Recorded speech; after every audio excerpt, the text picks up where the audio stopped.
8:36 with the remarkably talented, sweet, kind Lupita Nyong'o. She won an Oscar for her work in 12 Years a Slave, just one of her many memorable roles, including Black Panther and Us. She earned a Tony nomination for her Broadway debut in Eclipse. She's also an executive producer, a podcast host, and the author of a New York Times bestselling children's book. But there's more. Behind the scenes, Lupita has struggled with her health, diagnosed with fibroids, a very painful condition affecting as many as 15 million women in the country. And now she's sharing her story to help others in her newest role as women's health advocate. Lupita, first of all, I'm so happy to see you. And I know women are watching this right now saying, me too. I've struggled with that too. This is something you had many years ago, and you decided to advocate for it. Why? Well, back in 2014, I won an Academy Award. And in that same year, I was diagnosed with fibroids. So I was experiencing this high and this low at exactly the same time. I had heavy bleeding, I had pelvic pain, among other symptoms. And I was stunned that I was going through this. I asked my doctor what caused them, and he didn't really have an answer. I asked what I could do to treat them, and all I was offered was surgery or live with the pain. I chose the surgery at the time, and then I asked, what can I do to make sure they don't come back? And he said, it's only a matter of time. And then I've learned since that 80% of women have fibroids by the age of 50. So now, 12 years later, I have fibroids again. I have double the amount of fibroids, and I'm still being offered the same options, surgery or live with the pain.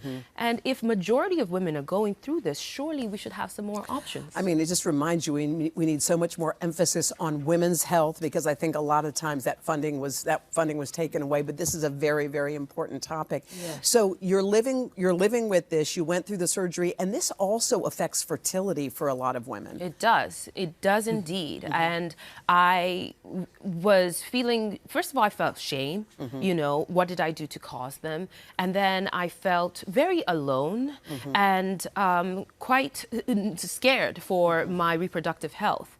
I also have learned that most of the time, a lot of the time, women get recommended hysterectomies, which is a complete... I have a couple of friends who did that. Yeah, it's a complete removal of the reproductive organs, which is extreme. So what have you learned? It's 12 years later. We're sitting at this point. So what advice do you have for women who are going through it? Well, the first thing I'll say is seek a second opinion and don't accept a hysterectomy as the first resort. And that's why we are trying to raise money to for scientists to look into less invasive and non-invasive ways to treat fibroids through this Make Fibroids Count campaign. And yeah, and I also say, you know, there's a lot of power in speaking up.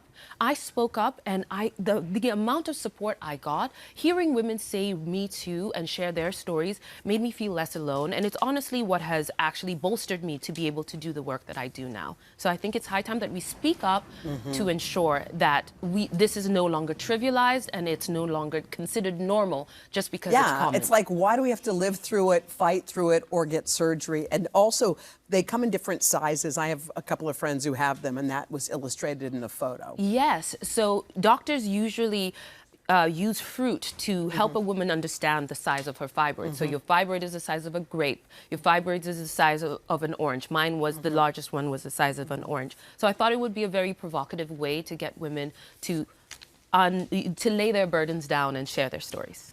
How are you otherwise? I mean, when I was reading your list of accomplishments, I kept going like, wow, wow, wow, wow. So what do you have coming up? What's coming up in the pipeline for you? Well, I'm very excited about a movie that's coming out in the summer, The Odyssey, with Chris Nolan directed. I think the world has something incredible in store. Okay, good. Yeah, so that's one of the things I can share right now. Good, good. Well, we're very happy for you and proud that you are putting a spotlight on this. I think a lot of women, you know, we need to have more emphasis on this and on women's health. So thank you. Lupita, thank you so much. We appreciate it. Thank you for having me. All right. And she's going to be back in our third hour to continue this important discussion.